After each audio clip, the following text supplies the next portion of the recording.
Personne de ma famille n'est venu à l'enterrement de mon mari, pas même mes parents. Ni ma meilleure amie. À la place, ils sont tous allés à la fête de fiançailles de ma sœur. Mais, au moment où nous descendions le cercueil, mon téléphone s'est allumé pour afficher un message de ma mère, « Nous devons parler ». Tout de suite, suivi de 36 appels manqués. Je m'appelle Cassandra Mitchell, et j'ai 32 ans. Je n'aurais jamais imaginé me retrouver seul à l'enterrement de mon mari, Bobby, à fixer des chaises vides, là où ma famille aurait dû être. Pas de parents, pas de Stéphanie, ma meilleure amie depuis l'enfance. Les personnes qui avaient promis d'être là, dans la maladie comme dans la santé, ont disparu lorsque ces vœux ont été mis à l'épreuve. Ce que j'ai découvert ce jour-là, a changé tout ce que je croyais savoir sur la famille, la loyauté et la véritable nature de l'amour. Bobby et moi nous sommes rencontrés il y a 5 ans, dans un petit café du centre-ville.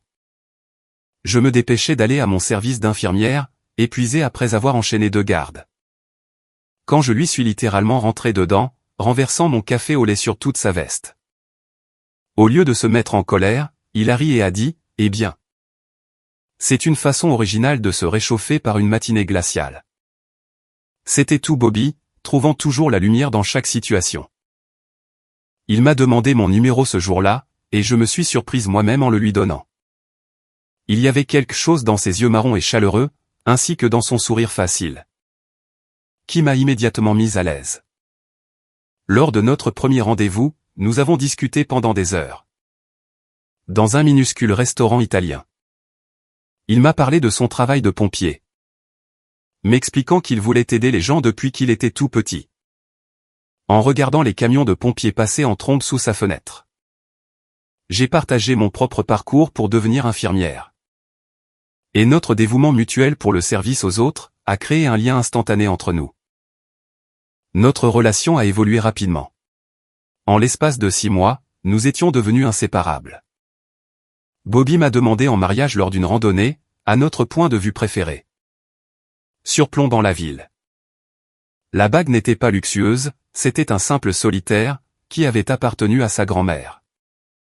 Mais pour moi, elle était parfaite. Je n'ai pas grand-chose, m'a-t-il dit, mais tout ce que je suis, est à toi. Mes parents n'ont pas été ravis, quand je les ai appelés pour leur annoncer la nouvelle. La première question de ma mère a porté sur le salaire de Bobby. Le métier de pompier n'est pas vraiment une carrière lucrative, Cassandra, a-t-elle dit, avec ce ton désapprobateur que je ne connaissais que trop bien. Mon père, lui, a été plus direct, tu pourrais trouver mieux. Il s'était toujours attendu à ce que j'épouse quelqu'un de prestigieux. Peut-être un médecin de l'hôpital où je travaillais, ou un avocat. Quelqu'un qui pourrait m'offrir le style de vie qu'il pensait que je méritais. Mais Bobby m'apportait quelque chose de bien plus précieux, un amour inconditionnel. Et un soutien sans faille.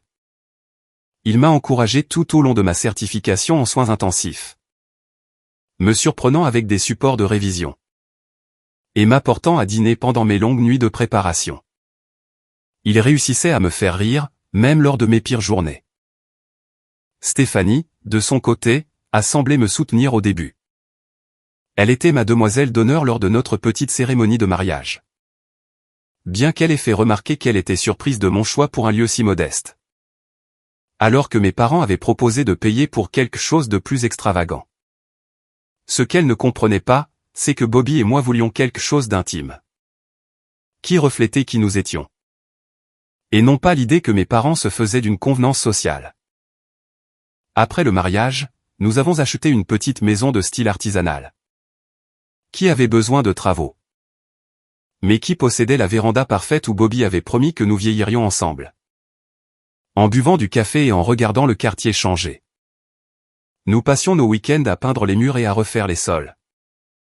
Transformant cette maison en notre foyer, un projet à la fois. Nous parlions d'avoir des enfants un jour. Mais nous voulions d'abord profiter de notre vie de jeunes mariés. Bobby rentrait de ses gardes à la caserne, avec des histoires qui me faisaient passer du rire aux larmes. Je partageais avec lui les petites victoires et les déchirements de mes propres gardes. Dans le service de réanimation, nous comprenions le travail de l'autre d'une manière rare pour beaucoup de couples. Les horaires irréguliers, le poids émotionnel, cette façon dont on porte en soi certains patients. Et leur famille, pour toujours. Mes parents ont maintenu une relation polie, mais froide, avec Bobby. Ils nous invitaient parfois à dîner, mais la conversation restait guindée et formelle. Bobby faisait toujours de gros efforts, apportant des cadeaux attentionnés. Et posant des questions sincères sur leur centre d'intérêt. Mais ils ne se sont jamais complètement ouverts à lui. Stéphanie venait souvent nous rendre visite à nos débuts. Bien qu'elle semblait toujours glisser de subtiles remarques sur notre mode de vie modeste. Ou sur le métier dangereux de Bobby. C'est au cours de notre 2e année de mariage que j'ai remarqué pour la première fois que quelque chose n'allait pas. Bobby a commencé à avoir des maux de tête, pas de simples migraines ordinaires. Mais une douleur intense, qui le réveillait parfois en pleine nuit. Il mettait cela sur le compte du stress ou de la déshydratation. Typique de Bobby de minimiser tout ce qui pourrait m'inquiéter. Mais ensuite, est arrivé ce jour où il a appelé depuis son travail. Son élocution était légèrement confuse, il disait qu'il ne se sentait pas dans son assiette. Et qu'il rentrait plus tôt.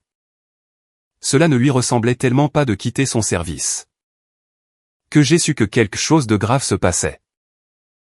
Alors que les maux de tête s'aggravaient, il a fini par accepter de voir un médecin. Même à ce moment-là, il plaisantait sur le chemin de la consultation. C'est probablement juste toutes ces ailes de poulet épicées qui me rattrapent. Ce fut la dernière journée normale que nous ayons eue, avant que tout ne change. Avant que nos vœux de nous aimer, dans la maladie comme dans la santé, ne soient véritablement mis à l'épreuve. Pendant mon service, j'étais en train de ranger le matériel dans la salle de pharmacie. Quand mon téléphone a vibré, c'était un appel du capitaine de Bobby. Mon cœur s'est serré, en général. Les appels de la caserne en pleine journée signifiaient qu'un incident s'était produit lors d'une intervention. Cassandra. C'est le capitaine Miller. Bobby s'est effondré pendant les vérifications du matin. Les ambulanciers l'emmènent à l'hôpital Merci Général en ce moment même. Je ne me souviens pas avoir laissé tomber le plateau de médicaments. Je ne me souviens pas que ma supérieure m'ait dit de partir. Le souvenir clair qui me vient ensuite, c'est de courir à travers les portes des urgences. Toujours vêtu de ma tenue d'infirmière, cherchant frénétiquement mon mari. À mon arrivée, il l'avait déjà emmené passer un scanner cérébral. J'ai fait les 100 pas dans la salle d'attente, appelant mes parents et Stéphanie. Et laissant des messages vocaux de plus en plus désespérés. Stéphanie m'a rappelé en premier, promettant d'arriver tout de suite. Mes parents ont fini par m'envoyer un message, disant qu'ils étaient retenus par un dîner important. Mais qu'ils priaient pour nous. Quand la neurologue est enfin venue me parler. Son expression m'a tout dit avant même qu'elle ne prononce un mot. Le scanner révélait une masse importante dans le cerveau de Bobby. Un glioblastome, de grade 4, le type de cancer du cerveau le plus agressif. Phase terminale. Avec un traitement, nous espérons peut-être 12 à 15 mois, a-t-elle dit doucement. Je suis vraiment désolé. La pièce s'est mise à tourner autour de moi. 12 à 15 mois. Moins de temps que nous en avions passé à rénover notre cuisine. Moins de temps que nous n'avions été mariés. Pas même assez de temps pour avoir les enfants dont nous avions parlé. J'ai senti le bras de Stéphanie autour de mes épaules, alors que je m'effondrais sur une chaise. Mais son réconfort me semblait distant, comme si cela arrivait à quelqu'un d'autre. Bobby a accueilli la nouvelle avec sa bravoure habituelle. Quand on m'a enfin autorisé à le voir, ses premiers mots ont été « Eh ! Ma belle.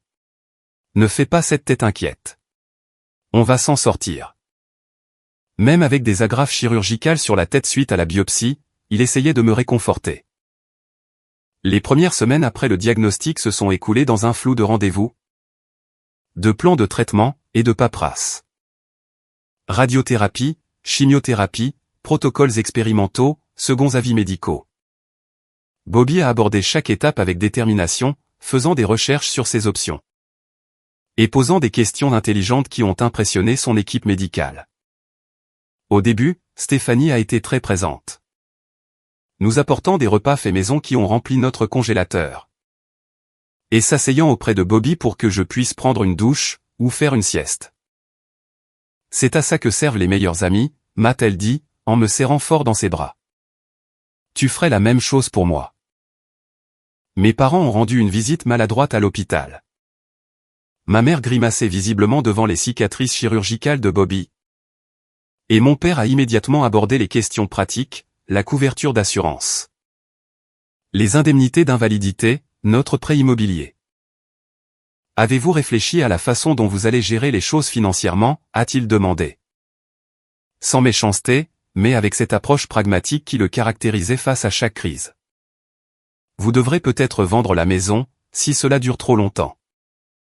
Bobby, même dans son état d'affaiblissement, a cherché ma main. Nous avons une bonne assurance grâce à mon département, a-t-il répondu fermement. Et j'ai toujours fait très attention à nos économies. Cassandra n'aura pas à s'inquiéter pour ça. J'ai pris un congé à l'hôpital, utilisant mes jours de vacances cumulés et mon congé de proche aidant, pour devenir l'aide-soignante à plein temps de Bobby. Notre salon s'est transformé en espace médical, un lit d'hôpital, des bouteilles d'oxygène et un planning de médicaments affiché sur le réfrigérateur. J'ai appris à administrer ses traitements, à gérer ses symptômes grandissants et à traduire le jargon médical pour nos amis et notre famille. La radiothérapie le rendait violemment malade. Les stéroïdes, destinés à réduire le gonflement de son cerveau, ont fait gonfler son visage et son corps, jusqu'à ce qu'il ne ressemble presque plus à l'homme fort et plein de vie que j'avais épousé. À travers tout cela, il est resté d'une gentillesse infaillible, s'excusant quand il n'arrivait pas aux toilettes à temps, ou quand la douleur le rendait irritable. Tu ne devrais pas avoir à faire ça, m'a-t-il dit une nuit, alors que je changeais ses draps pour la 3e fois. Tu devrais être dehors à vivre ta vie, pas à jouer l'infirmière pour un homme mourant. Je me suis glissé prudemment dans le lit à côté de lui, en faisant attention à ses perfusions. C'est exactement là que je veux être, lui ai-je dit. Et je le pensais avec chaque fibre de mon être. Pour le meilleur et pour le pire, tu te souviens? La pression financière est vite devenue évidente, même avec l'assurance. Les tickets modérateurs, les médicaments spécialisés non couverts par notre mutuelle et l'équipement adapté, ont fait grimper la facture rapidement. La fraternité des pompiers de Bobby a organisé des collectes de fonds. Mais les dépenses semblaient sans fin. Un soir, quand Stéphanie m'a surprise en train de calculer nos frais sur la table de la cuisine, elle a proposé de nous prêter de l'argent. J'ai eu cette prime le mois dernier, a-t-elle dit. Laisse-moi t'aider. Tu me rembourseras quand les choses se seront calmées. Reconnaissante et épuisée, j'ai accepté son offre de 3,000 $. Ce qui a aidé à payer un matelas spécial pour prévenir les escarres, ainsi que des frais de consultation hors réseau. C'était la première fois, dans notre amitié, que je lui empruntais de l'argent. Et quelque chose là-dedans m'a mise mal à l'aise. Bien que je n'ai pas su expliquer pourquoi à ce moment-là. Alors que les semaines se transformaient en mois, j'ai remarqué un changement subtil. Les visites quotidiennes de Stéphanie se sont espacées, tous les quelques jours, puis une fois par semaine. Ses SMS étaient de plus en plus remplis d'excuses, le stress au travail, des problèmes de voiture, des obligations familiales. Mes parents appelaient de temps en temps, posant toujours des questions sur les aspects pratiques, plutôt que de demander comment nous tenions le coup émotionnellement. Au bout de 6 mois de traitement pour Bobby, nous avons reçu la nouvelle que nous redoutions. La tumeur grossissait, malgré tous nos efforts. Son oncologue a recommandé un protocole de chimiothérapie différent. Mais ses yeux contenaient peu d'espoir. Bobby restait déterminé à se battre. Mais je pouvais lire dans son regard la prise de conscience que nous n'avions presque plus d'options. Ce soir-là, alors qu'il dormait d'un sommeil agité à mes côtés, je me suis autorisé à pleurer silencieusement pour cet avenir que nous étions en train de perdre. Pour les enfants que nous n'aurions jamais. Pour les anniversaires de mariage que nous ne célébrerions pas. Et pour cette vieillesse commune qui nous avait été volée. Ce que je ne comprenais pas encore, c'est que le cancer n'était pas la seule chose que j'étais sur le point de perdre. La véritable trahison ne faisait que commencer. À mesure que l'état de Bobby empirait, le cercle de personnes autour de nous se rétrécissait. Le flux constant de visiteurs de la caserne continuait, ses collègues apportaient de la nourriture, tondaient notre pelouse, et réparaient des choses autour de la maison. Mais nos relations personnelles ont commencé à s'effilocher. J'ai d'abord remarqué que quelque chose clochait. Quand j'ai emprunté le téléphone de Stéphanie pour appeler la pharmacie, pendant que le mien chargeait, une notification de SMS de ma mère est apparue. « As-tu parlé à Cassandra de ce dont nous avons discuté ? Le temps presse. » Mon doigt est resté suspendu au-dessus du message, et un sentiment de malaise a envahi mon estomac. J'ai rendu le téléphone sans l'ouvrir, me disant qu'il s'agissait probablement d'une surprise pour nous remonter le moral, ou d'une aide pratique qu'ils étaient en train d'organiser. Mais, une semaine plus tard, j'ai surpris une conversation qui a fait voler en éclats cette douce illusion. Stéphanie était sortie sur notre véranda arrière pour prendre un appel, sans se rendre compte que la fenêtre était entr'ouverte. J'ai essayé d'aborder le sujet, disait-elle à voix basse. Mais ce n'est jamais le bon moment. Elle lui est complètement dévouée. Non. Je ne pense pas du tout qu'elle réfléchisse clairement à l'avenir. Oui. Je suis d'accord. Elle doit commencer à faire des plans pour après. Ce mot est resté suspendu dans l'air, comme une présence physique. Après. Bobby n'était pas mort, mais il planifiait déjà son décès, le traitant comme une conclusion inévitable. Alors que nous luttions encore avec toute l'énergie qu'il nous restait, ce soir-là. Après avoir donné à Bobby ses médicaments du soir et m'être assuré qu'il était confortablement installé, j'ai vérifié notre compte bancaire commun. Les économies de Bobby, de l'argent qu'il mettait de côté depuis bien avant notre rencontre, avaient considérablement diminué. Les factures médicales dévoraient tout, malgré l'assurance. Ce qui m'a alarmé davantage, ce fut de voir une série de retraits que je ne reconnaissais pas, dont un pour le montant exact que j'avais emprunté à Stéphanie, daté du lendemain du jour où elle m'avait donné l'argent. Avais-je effectué ces transactions en les oubliant, avec la fatigue qui embrumait mon esprit? Cela semblait possible, mais un doute tenace persistait. Le lendemain, Stéphanie est arrivée avec du café et des pâtisseries. Une chose qu'elle n'avait pas faite depuis des semaines. Elle semblait inhabituellement intéressée par notre situation financière. « As-tu réfléchi à ce que tu feras de la maison ?» a-t-elle demandé avec désinvolture, alors que nous étions assises à la table de la cuisine. C'est beaucoup d'espace pour une seule personne. Bobby est toujours là, ai-je rétorqué sèchement. Nous n'allons pas avoir cette conversation. Elle a rapidement fait marche arrière. Bien sûr. Je parlais juste de plus tard. Tu sais. Des considérations pratiques. Tes parents ont mentionné que tu pourrais retourner vivre chez eux un moment. Après. Et voilà, encore une fois. Après. Et maintenant. Je savais que mes parents étaient bel et bien impliqués dans ces discussions qui se tenaient dans mon dos. Mes parents ont mentionné, ai-je répété. Quand discutez-vous de moi avec mes parents, exactement? Elle a rougi. Nous nous inquiétons tous pour toi. Cass. Nous voulons nous assurer que tu seras à l'abri quand. Si les choses tournent mal. 2 jours plus tard, j'ai constaté qu'il manquait une enveloppe d'argent liquide dans le tiroir du bureau de Bobby. C'était de l'argent que ses collègues pompiers avaient collecté, pour nous aider à payer les frais. Quand j'en ai parlé à Stéphanie, elle a suggéré que j'avais dû la ranger au mauvais endroit. Ou l'utiliser sans m'en souvenir. L'épuisement de l'aidant est bien réel, a-t-elle dit, avec un sourire compatissant qui n'atteignait pas ses yeux. Tu es épuisé. Il est peut-être temps d'envisager un centre de soins pour Bobby. L'assurance pourrait le couvrir. Et tu pourrais reprendre le cours de ta vie. Reprendre le cours de ma vie? Comme si ma vie avec Bobby, même dans la maladie, était une chose qu'il fallait fuir. Plutôt que la chose la plus importante de mon monde. Ce soir-là, Bobby a remarqué mon manque de concentration, alors que je l'aidais à dîner.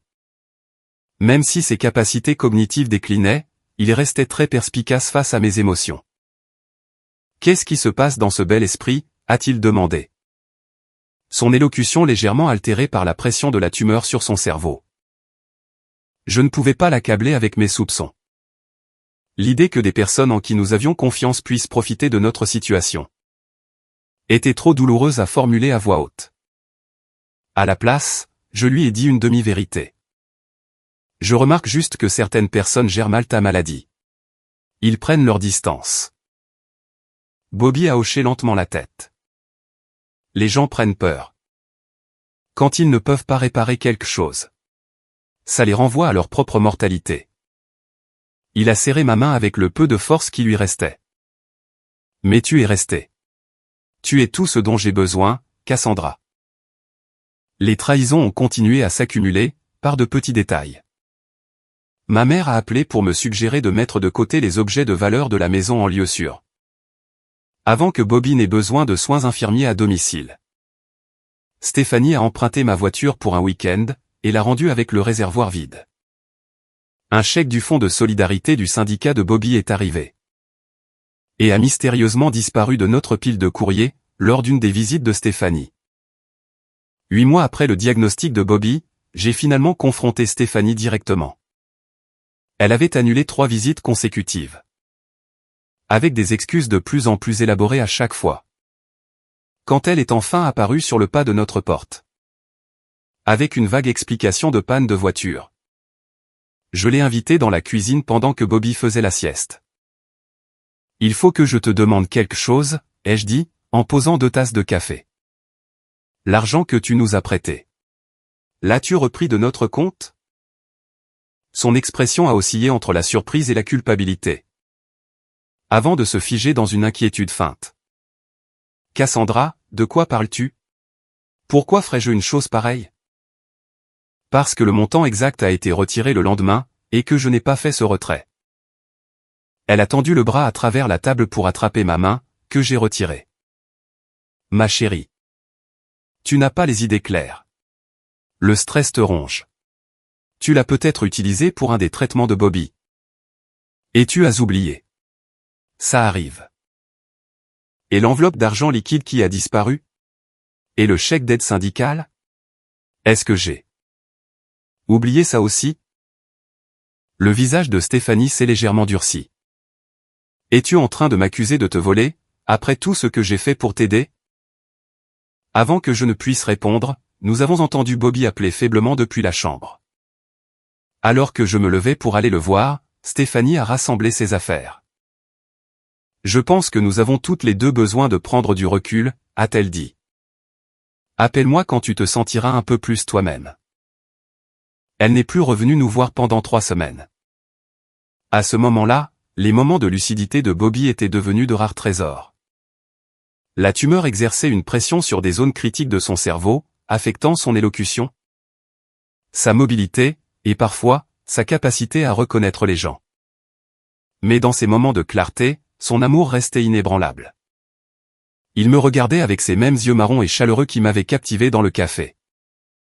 Et il murmurait, toujours la meilleure chose qui me soit jamais arrivée. Mon isolement s'est accru, à mesure que les amis du travail cessaient de prendre de mes nouvelles. Leur malaise face à la maladie prolongée créant une barrière invisible. Mes parents appelaient moins fréquemment. Et leurs questions tournaient toujours autour de détails pratiques. Plutôt que du soutien émotionnel. Et Stéphanie, quand elle apparaissait, semblait faire l'inventaire de nos biens avec ses yeux. Comme si elle décidait déjà de ce qui pourrait avoir de la valeur. Ce qu'il ne comprenait pas, ce qu'il ne pouvait pas saisir, c'est que, malgré tout, je n'aurais échangé pour rien au monde une seule journée passée avec Bobby. Même dans les pires moments, son courage et sa gentillesse rayonnaient.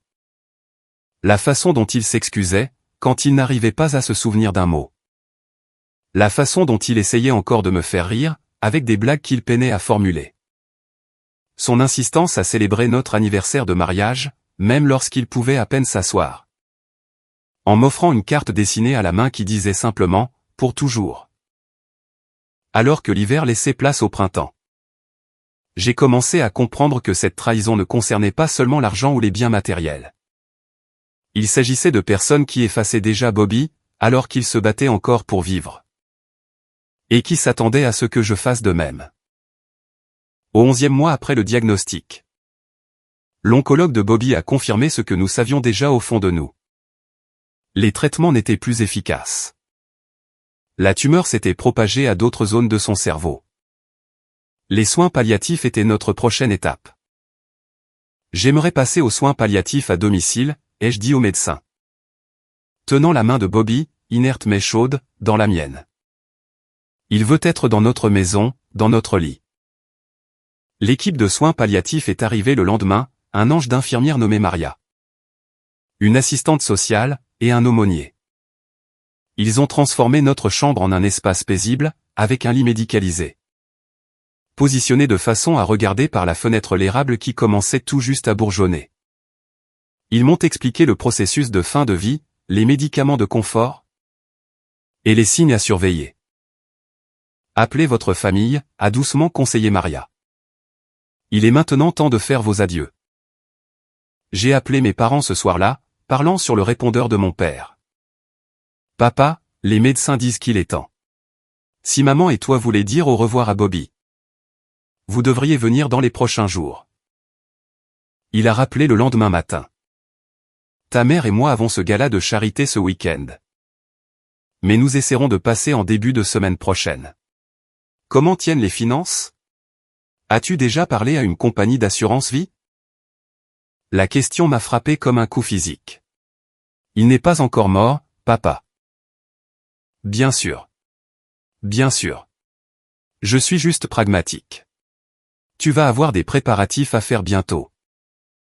J'ai raccroché sans répondre, puis j'ai appelé Stéphanie. Oh, Cass, a-t-elle dit, la voix convenablement sombre. Je serai là demain. Je te le promets. As-tu besoin que j'apporte quelque chose? As-tu déjà pensé aux pompes funèbres? Encore une personne qui sautait directement à la mort de Bobby. Contournant ce temps sacré qu'il nous restait. Viens juste lui dire au revoir, ai-je répondu d'un ton plat. Mais le lendemain, Stéphanie m'a envoyé un message pour me dire qu'elle avait une urgence au travail. Et qu'elle viendrait le week-end suivant. Mes parents ont laissé un message vocal. Concernant un conflit d'emploi du temps avec leur événement au country club. Alors que les personnes qui auraient dû être là disparaissaient. Bobby a commencé la dernière étape de son voyage, avec une dignité silencieuse. Il y avait des moments de confusion et de peur, mais aussi des moments de clarté parfaite. Lors d'une de ces périodes de lucidité, 3 jours après le début des soins palliatifs, Bobby m'a demandé de lui apporter le coffre-fort de son placard. Il y a quelque chose dont nous devons discuter, a-t-il dit. D'une voix à peine plus forte qu'un murmure. À l'intérieur de la boîte, se trouvaient des documents financiers, nos testaments. Des polices d'assurance, et une enveloppe scellée portant mon nom. Les mains de Bobby tremblaient trop pour les tenir, alors je les ai étalées sur le lit. À côté de lui. J'ai fait quelques changements, a-t-il dit, en faisant un faible geste vers les papiers. Le mois dernier. Quand tu as pris cette journée pour rendre visite à ta tante, je me suis souvenu de la première fois où je l'avais laissée avec un bénévole en soins palliatifs pour avoir quelques heures de répit. J'ai mis à jour notre testament, et modifié mon assurance vie, a-t-il continué. La maison est entièrement payée, maintenant. Je l'ai dévisagée, confuse. Payée? Bobby, comment est-ce possible? Le fantôme de son ancien sourire a traversé son visage. Les pompiers prennent soin des leurs. Le fonds de solidarité du département. Je ne voulais pas te le dire avant que ce soit fait. Je ne voulais pas que tu t'inquiètes pour la maison. Après. Bobby, non, les jeux interrompus, les larmes aux yeux. Nous n'avons pas besoin de parler d'après. Il a cherché ma main avec effort.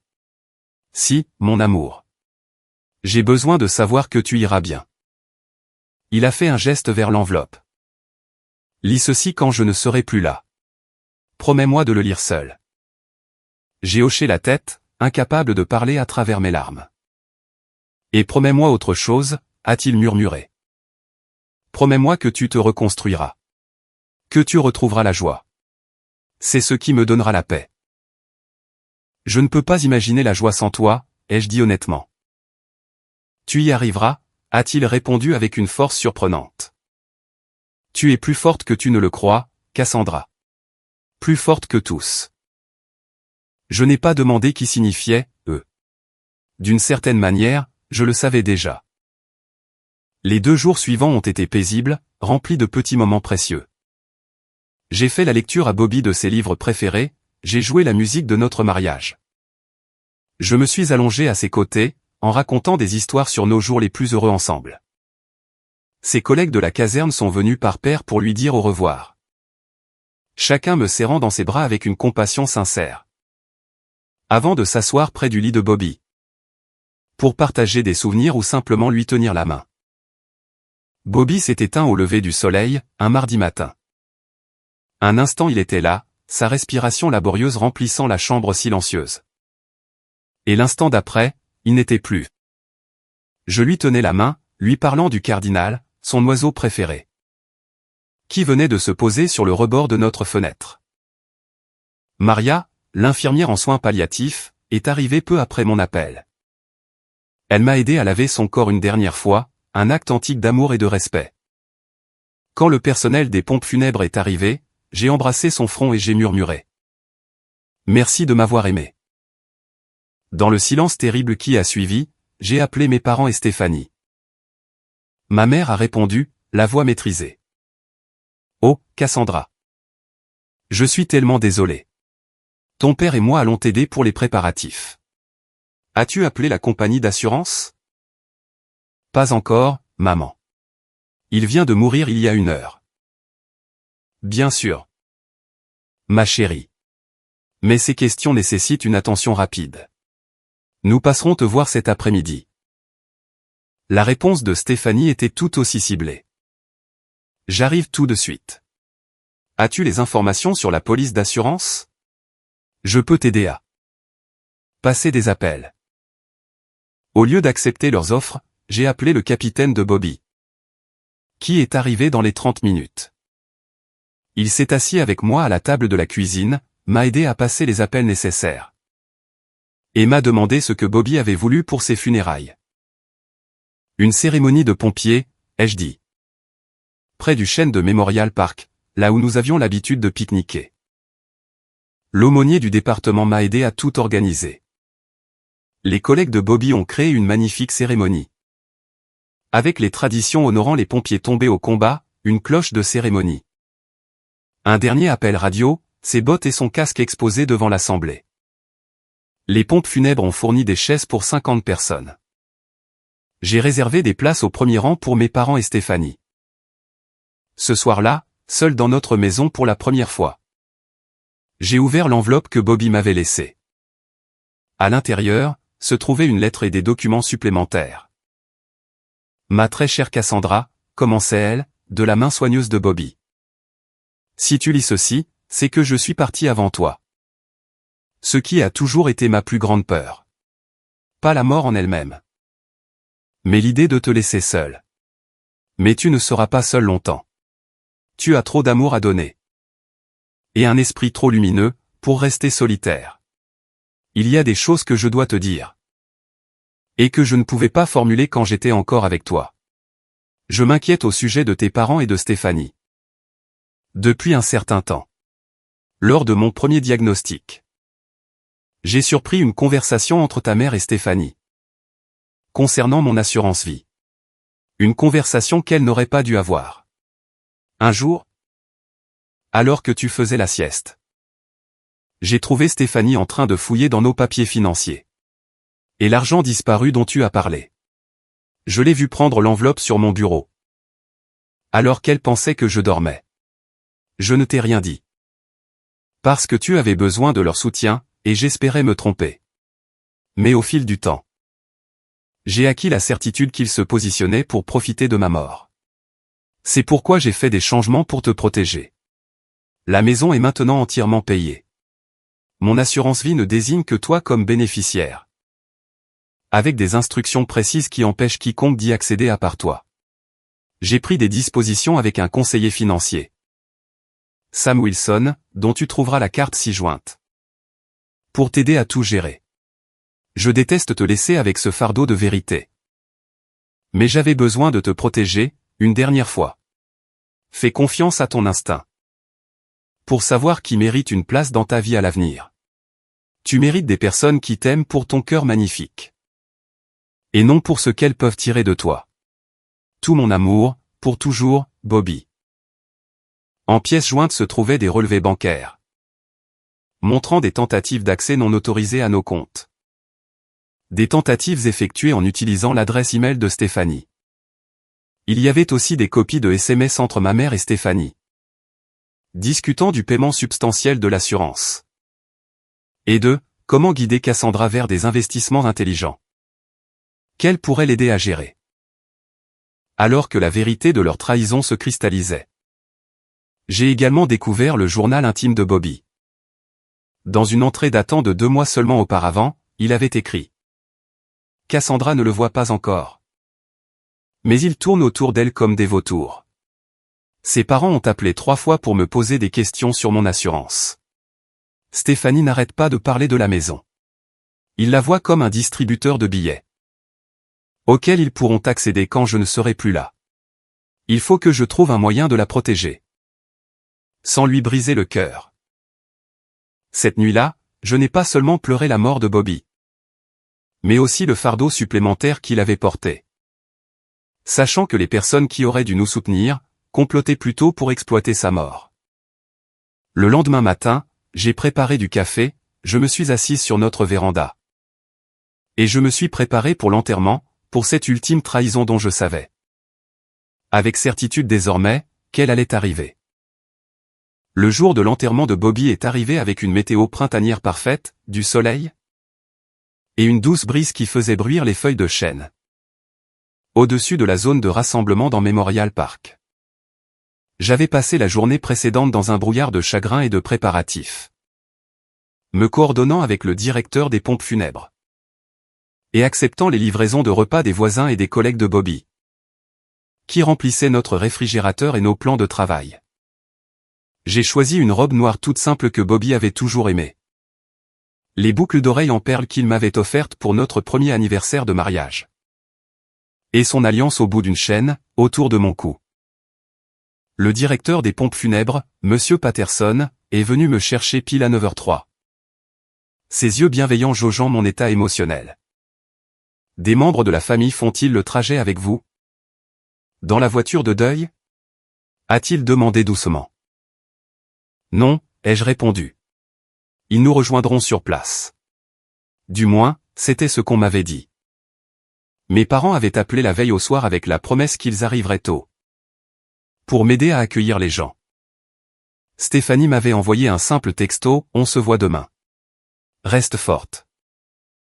Nous sommes arrivés au parc 30 minutes avant la cérémonie. Les pompiers, en tenue de cérémonie, étaient déjà en train d'installer les lieux, disposant le casque, les bottes et la veste d'uniforme de Bobby, sur une table d'exposition recouverte d'un drapeau officiel. Le capitaine Miller s'est immédiatement approché de moi, m'enveloppant dans une étreinte d'ours. Nous sommes tous là pour toi, a-t-il dit, la voix rauque d'émotion. Quoi que tu aies besoin, aujourd'hui, ou n'importe quel autre jour. Alors que l'heure prévue pour le début approchait, je n'arrêtais pas de jeter des coups d'œil vers le parking, guettant la Mercedes argentée de mes parents, ou la citadine rouge de Stéphanie. Les chaises ont commencé à se remplir avec les collègues de Bobby, le personnel de l'hôpital où je travaillais, et les voisins de notre rue. L'aumônier du département a regardé sa montre, et s'est approché de moi. Devons-nous attendre encore quelques minutes, a-t-il demandé gentiment. J'ai hoché la tête, sortant mon téléphone pour vérifier mes messages. Il y avait un SMS de Stéphanie, envoyé tout juste 15 minutes plus tôt. Urgence au travail. Je ne peux pas partir. Vraiment désolé. Je t'appelle ce soir. Ma mère avait laissé un message vocal, Cassandra. La voiture de ton père fait un bruit étrange sur l'autoroute. Nous allons devoir faire demi-tour. C'est tellement décevant. Nous avons appelé un garagiste. Mais nous n'arriverons pas à temps. Appelle-nous quand tu le pourras. Aucune vraie urgence. Aucun problème sérieux de voiture. Juste des excuses. Fines comme du papier à cigarette, délivré au tout dernier moment possible. Nous devrions commencer, ai-je dit à l'aumônier, glissant à nouveau mon téléphone dans mon sac à main. Alors que je prenais place au premier rang. Le vide à côté de moi semblait être une présence physique. 3 chaises inoccupées, là où mes parents et ma meilleure amie auraient dû être. Je pouvais entendre des murmures derrière moi, les gens remarquaient leur absence. Et s'interrogeaient. Les regards pleins de pitié étaient presque pires que l'abandon lui-même. La cérémonie a commencé par la sonnerie solennelle d'une cloche.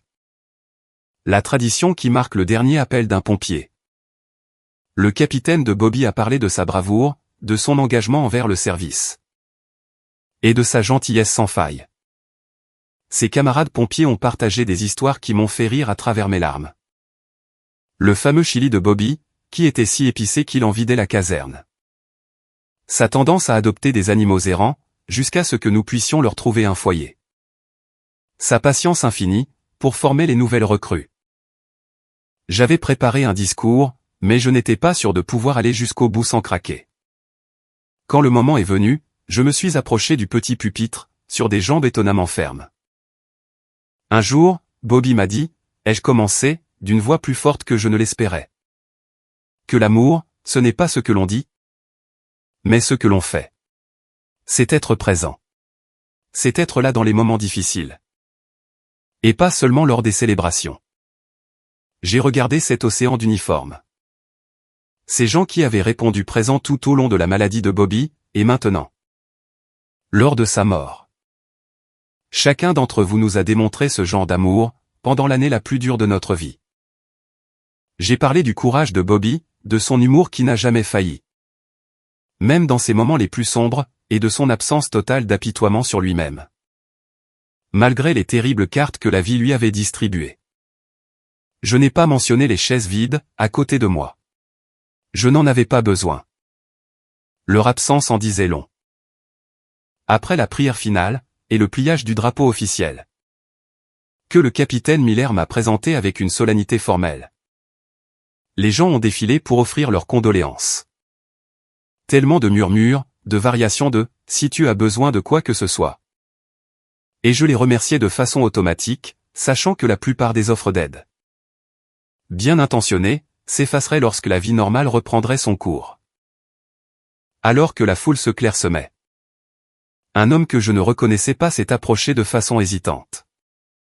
Il avait les yeux de Bobby, et la même fossette au menton. Cassandra, je suis Jason, le frère de Bobby. Je l'ai fixé, sous le choc. Bobby avait mentionné son frère brouillé avec lui, 1 ou 2 fois. Mais il m'avait dit qu'il ne se parlait plus depuis des années. À cause d'un conflit familial qu'il n'avait jamais complètement expliqué. Je sais que c'est étrange, a continué Jason, maladroitement. Nous n'étions plus en contact, mais quand j'ai vu l'avis de décès, j'ai dû venir. C'était mon petit frère. Les larmes ont rempli mes yeux, alors que je serrais dans mes bras cet inconnu, qui portait des traits de Bobby sur son visage. Il aurait été tellement heureux que tu viennes. Jason a jeté un coup d'œil aux chaises vides. Ta famille n'a pas pu venir? Ils ont fait le choix de ne pas venir, ai-je répondu simplement. La compréhension a traversé son visage. Bobby a toujours dit que tu étais la personne la plus forte qu'il connaisse. Maintenant. Je vois pourquoi. Au cimetière, l'ultime adieu fut encore plus intime. Juste moi, le directeur des pompes funèbres, et une poignée des collègues les plus proches de Bobby. L'aumônier du département a prononcé une dernière prière. Alors que les cendres de Bobby ont été placées dans la simple niche que nous avions choisie ensemble. Lors d'un de ces jours de lucidité. J'ai déposé un petit emblème de pompier sculpté à côté de l'urne. Un cadeau de sa promotion de recrue. Le capitaine des pompiers avait organisé une réception à la caserne, par la suite. Mais je ne me sentais pas la force d'affronter davantage de compassion. Plus de questions sur ma famille absente. À la place, j'ai demandé à Monsieur Patterson de me ramener chez moi. Quelqu'un vous y attend, a-t-il demandé, avec une inquiétude sincère. Vous ne devriez pas être seul ce soir. Je m'en sortirai, l'ai-je assuré, bien que je n'étais pas certaine que ce soit vrai. En gravissant les marches de notre maison vide, je me suis souvenu des mots prononcés par Bobby au début de sa maladie. Nous discutions de la gêne des gens face à son diagnostic. Et du fait que certains amis avaient déjà commencé à s'éloigner. Certaines personnes ne peuvent pas supporter les côtés difficiles de la vie, avait-il dit. Ils veulent le mariage, mais pas la vie de couple, la naissance, mais pas les nuits blanches. Les célébrations d'anniversaire. Mais pas le travail quotidien qu'implique le fait d'aimer quelqu'un. Ne sois pas trop dur avec eux. Cass. Tout le monde n'a pas ta force. Je pensais qu'il faisait preuve de générosité. Maintenant, je me demandais s'il ne m'avait pas préparé exactement à ce moment-là. Debout, seul, sur notre véranda. Avec la certitude que les personnes qui auraient dû m'aimer le plus avaient échoué à l'ultime test de loyauté. En tournant la clé dans la serrure, j'ai pris une décision. Cette trahison ne me définirait pas. J'honorerais Bobby, en étant exactement la personne qu'il croyait que j'étais. Quelqu'un d'assez fort pour renaître de ses cendres. Une semaine après l'enterrement, je triais les vêtements de Bobby. La tâche la plus difficile à laquelle j'avais été confronté jusqu'ici, quand on a sonné à la porte. À travers le Judas, j'ai vu Stéphanie se tenir entre mes parents, sur le porche. Tous les trois arboraient des expressions convenablement sombres. J'ai envisagé de ne pas ouvrir. La pensée de leurs fausses condoléances me retournait l'estomac. Mais la voix de Bobby a semblé murmurer à mon oreille. Affronte-les de front, Cass. Tourne la page. J'ai ouvert la porte, sans les saluer. Ma chérie, a dit ma mère, en s'avançant pour m'enlacer. Je suis resté raide dans ses bras. Nous étions tellement inquiets. Tu ne répondais pas aux appels. Entrez, ai-je dit d'un ton plat, en m'écartant. Ils sont entrés à la file dans le salon, mon père portant un plat recouvert de papier d'aluminium. Stéphanie serrait un petit sac cadeau. La normalité de ses gestes, comme s'ils effectuaient une banale visite de condoléances. Plutôt que de réapparaître après m'avoir abandonné à l'enterrement de mon mari, était surréaliste. Nous avons apporté le dîner, a dit mon père, posant le plat sur la table basse. Les lasagnes de ta mère. Et ça, c'est juste une petite attention, a ajouté Stéphanie, en tendant le sac à dos. Un collier souvenir, avec la pierre de naissance de Bobby. Je n'ai accepté ni l'un ni l'autre. Pourquoi êtes-vous ici? Ma mère a semblé décontenancée. Cassandra, nous sommes là pour prendre de tes nouvelles. Bien sûr, que nous étions inquiets. Tellement inquiets, qu'aucun de vous n'est venu à l'enterrement de Bobby. Un silence inconfortable est tombé. Mon père s'est raclé la gorge. C'était malheureux. Un problème de voiture, comme ta mère l'a expliqué. Arrêtez, les jeux interrompus. Ne m'insultez pas avec d'autres mensonges. Stéphanie s'est avancée, l'air sincère. Cass. J'ai vraiment eu une urgence au travail. Mon patron n'a pas voulu me laisser partir. Je me sentais terriblement mal. Tellement mal que j'ai préféré envoyer un texto plutôt que d'appeler. 15 minutes avant la cérémonie. Ma mère s'est assise sur le canapé, sans y avoir été invitée. Ma chérie, nous comprenons ton deuil. Mais il n'y a pas besoin de toute cette hostilité. Nous sommes là maintenant pour t'aider à t'organiser. Et à aller de l'avant. M'organiser. Oui, est intervenu mon père, regardant le salon avec des yeux évaluateurs. Cette maison est trop grande, juste pour toi. Nous pensons que tu devrais la vendre. Pendant que le marché est favorable. Tu pourrais revenir vivre à la maison. Le temps de te remettre sur pied. Stéphanie a acquiescé avec enthousiasme. Et j'ai fait des recherches sur des conseillers financiers. Pour quand le règlement de l'assurance tombera? Il y a de superbes opportunités d'investissement? Qui pourrait vraiment faire fructifier l'héritage de Bobby? Et voilà. Le véritable but de leur visite mis à nu, non pas pour me réconforter, mais pour se positionner afin de profiter de la mort de Bobby. Quand comptiez-vous discuter de l'assurance avec moi, ai-je demandé doucement. Avant, ou après avoir fait semblant de vous soucier de la façon dont je vais? Stéphanie a jeté un regard nerveux à mes parents. Nous voulons juste t'aider à prendre de bonnes décisions. Le chagrin peut troubler le jugement. Mon père s'est penché en avant. As-tu déjà déposé la réclamation? Ces compagnies peuvent faire traîner les choses. Si tu ne les relances pas. En fait, ai-je dit, me dirigeant vers le bureau de Bobby et en sortant un dossier. J'ai quelques questions, pour vous tous. Tout d'abord. J'ai étalé les copies des documents que Bobby m'avait laissés. Les relevés bancaires montrant les tentatives de Stéphanie pour accéder à nos comptes. Les SMS entre elle et mes parents. Discutant de la manière de gérer mon héritage tant attendu. Souhaitez-vous m'expliquer tout cela? Stéphanie a perdu toutes ses couleurs. La bouche de ma mère s'est ouverte, puis refermée sans qu'aucun son en sorte. Mon père a été le premier à se reprendre. Où as-tu eu ça? Nous as-tu espionnés? Bobby les a trouvés. Il savait ce que vous prépariez. C'est absurde, a protesté ma mère. Nous essayons seulement de te protéger. Ce mari à toi prenait des décisions financières douteuses. Pendant sa maladie.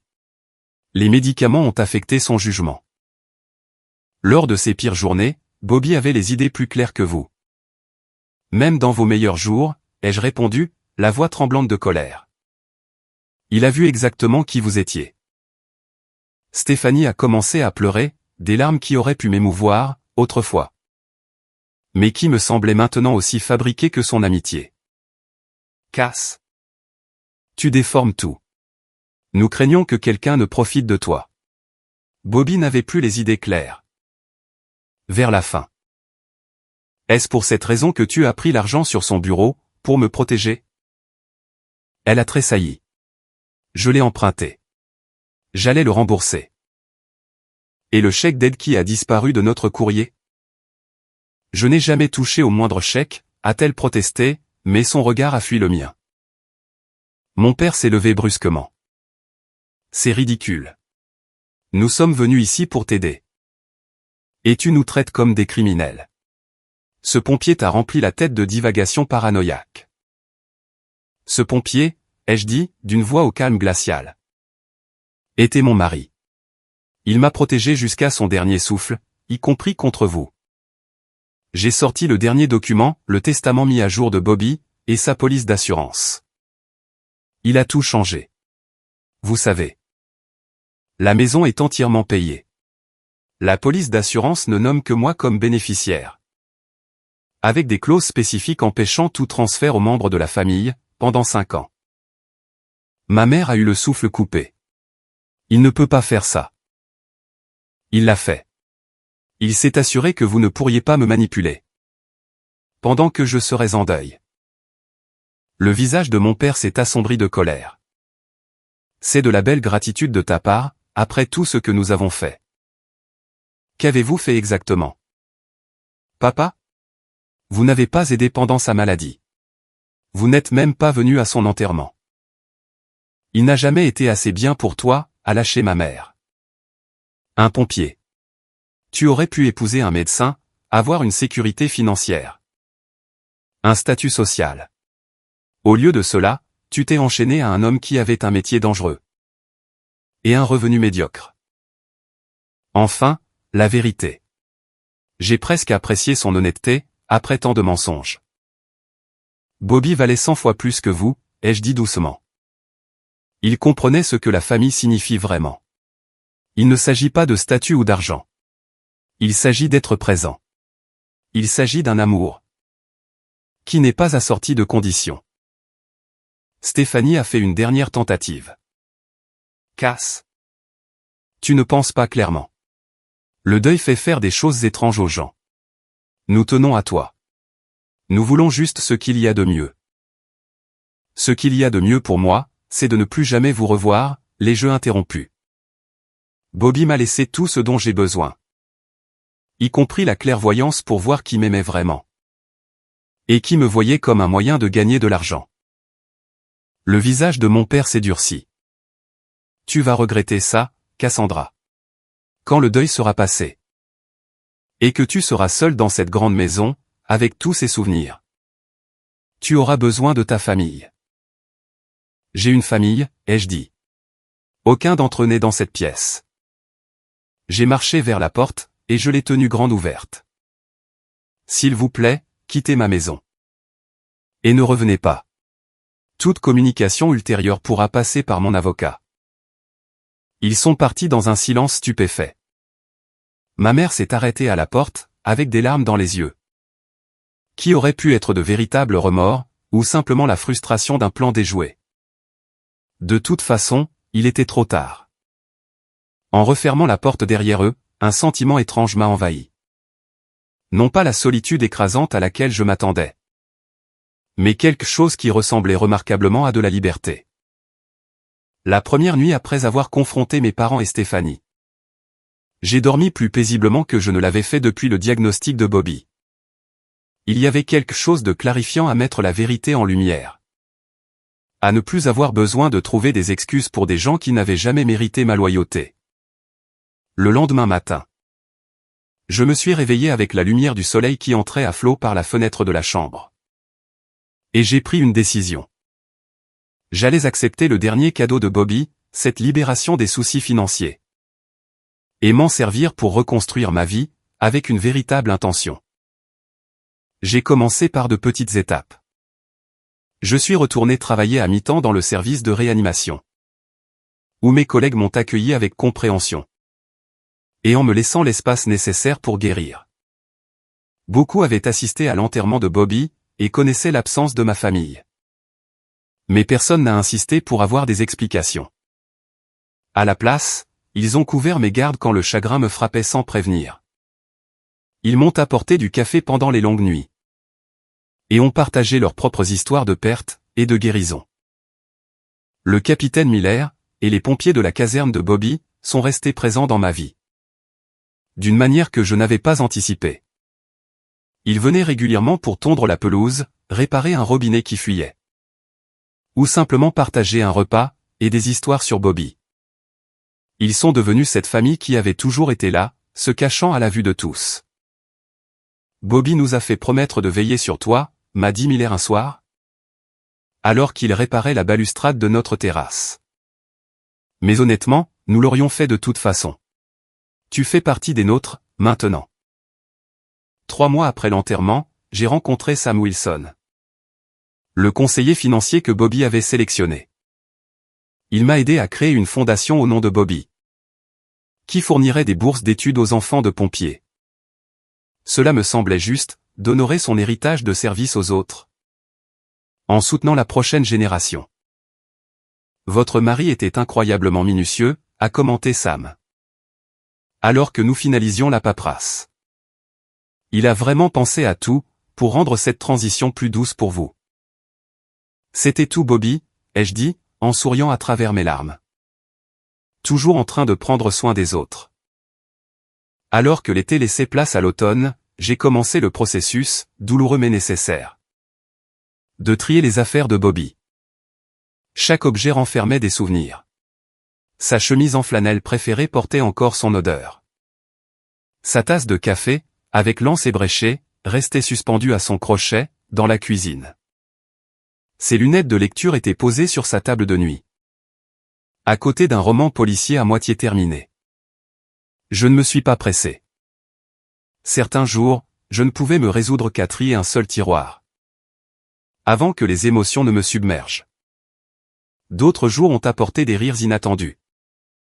En découvrant la collection de chaussettes ridicules de Bobby, ou les mots d'amour qu'il avait cachés un peu partout dans notre chambre. Un après-midi, alors que je rangeais son bureau, j'ai trouvé une carte de visite au nom de Jason, le frère éloigné de Bobby, accompagné d'une note de l'écriture de mon mari, faudrait réessayer. Un de ces jours. Après avoir hésité pendant des jours, j'ai finalement appelé le numéro.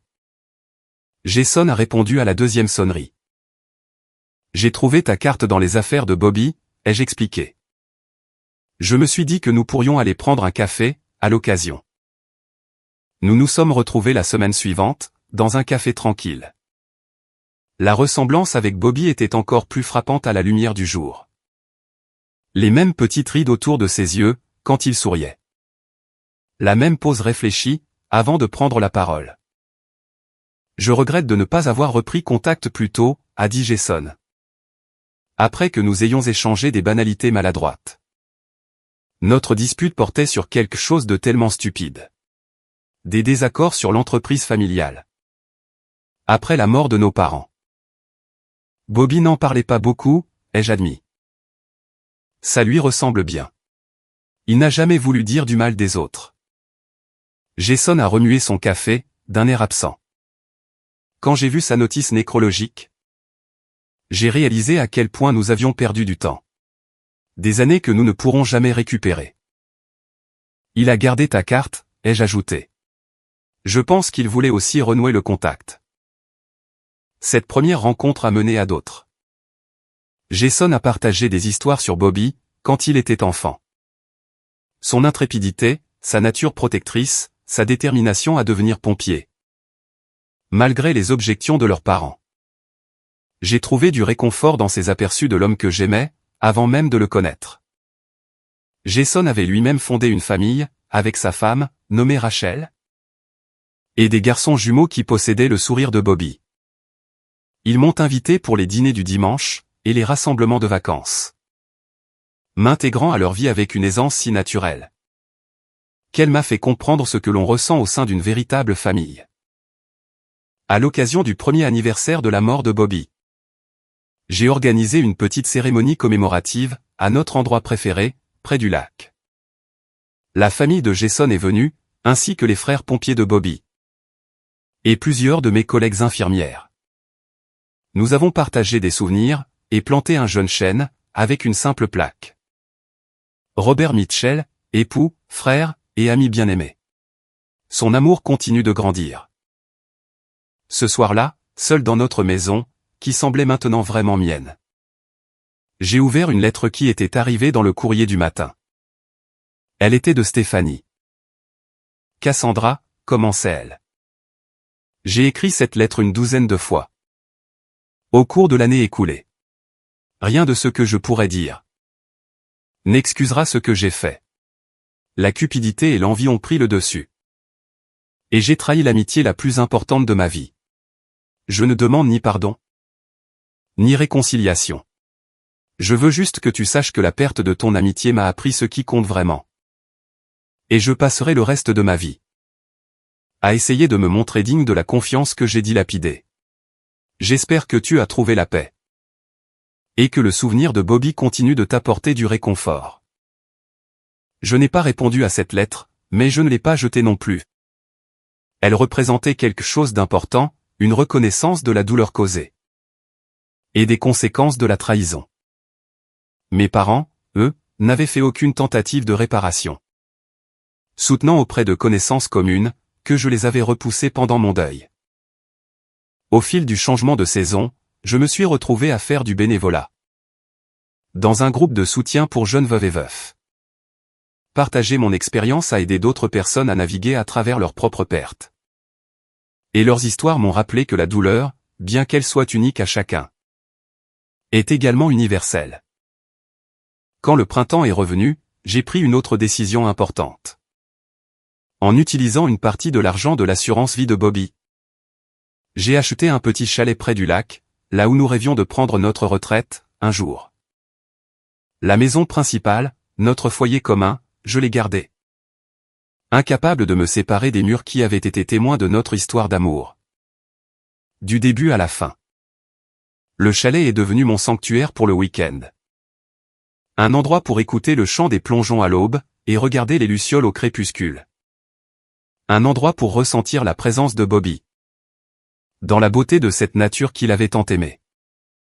Tu avais raison, lui ai-je chuchoté un soir, alors que j'étais assise sur le ponton. Les pieds ballants dans l'eau fraîche. J'ai effectivement retrouvé la joie. Pas la même joie que celle que nous avions. Mais quelque chose de nouveau, qui honore ce que nous avons partagé. De nouvelles amitiés sont entrées dans ma vie.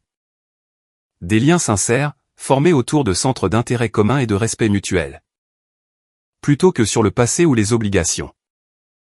Je suis devenu très proche de Maria. L'infirmière en soins palliatifs qui nous avait guidés lors des derniers jours de Bobby. Découvrant en elle une âme sœur, qui comprenait à la fois la perte et la résilience. J'ai repris mon travail d'infirmière à temps plein. Mais je me suis tourné vers les soins palliatifs, puisant dans mon expérience pour réconforter les familles, alors qu'elles traversaient leur propre parcours de deuil. Ce travail était émotionnellement exigeant, mais profondément gratifiant, me permettant de transformer ma douleur en compassion pour les autres. 2 ans après la mort de Bobby, je me suis assise sur notre véranda, celle où il avait promis que nous vieillirions ensemble, pour regarder approcher un orage d'été. L'air semblait électrique, chargé de possibilités. La trahison de ceux en qui j'avais le plus confiance, m'avait enseigné des leçons douloureuses, mais nécessaires, que la famille ne se définit pas par les liens du sang, mais par la présence. Que l'amour se démontre par des actes, et non par des mots. Que la perte d'un être cher, bien qu'elle soit dévastatrice, peut aussi être source de clarté. Bobby avait vu la vérité sur mes parents, et sur Stéphanie, bien avant que je ne sois prête à l'admettre. Son ultime acte de protection, en assurant ma sécurité financière et mon indépendance, m'avait donné la liberté de reconstruire ma vie selon mes propres conditions, entouré de personnes qui m'appréciaient pour moi-même, et non pour ce qu'elles pouvaient en retirer. La plus grande leçon que j'ai tirée d'avoir tout perdu, c'est que je n'avais pas réellement perdu ce qui comptait le plus. L'amour de Bobby est resté avec moi, non seulement dans mes souvenirs, mais aussi dans la force qu'il m'a aidé à découvrir en moi. La capacité de me tenir debout, seul, plutôt que d'accepter des relations conditionnelles. Le courage de recommencer à zéro. Si vous avez déjà eu à reconstruire votre vie après une trahison, ou un deuil, j'espère que mon histoire vous apportera un peu de réconfort. La véritable famille n'est pas toujours celle dans laquelle nous naissons. Parfois, ce sont les personnes qui sont là quand tout le monde s'en va. Les collègues qui deviennent des amis. Le frère éloigné qui devient une bouée de sauvetage, les voisins qui vous apportent des plats. Non pas pour obtenir quelque chose, mais simplement parce qu'ils tiennent à vous. Bobby m'a dit, un jour, que la mesure d'une vie bien remplie ne réside pas dans les biens matériels, ni dans les réussites, mais dans l'amour que l'on donne librement, sans rien attendre en retour. À cette aune-là, sa courte vie fut bien plus riche que beaucoup d'autres qui ont duré des décennies de plus. Il me manque encore tous les jours, mais maintenant, quand je pense à Bobby, ma première pensée n'est pas tournée vers la perte, mais vers la gratitude. Pour l'amour que nous avons partagé, et pour les leçons qui continuent de me guider. Si vous avez lu mon histoire jusqu'ici, j'adorerais que vous me parliez d'une personne qui a été présente pour vous, quand cela comptait le plus. Merci de m'avoir écouté.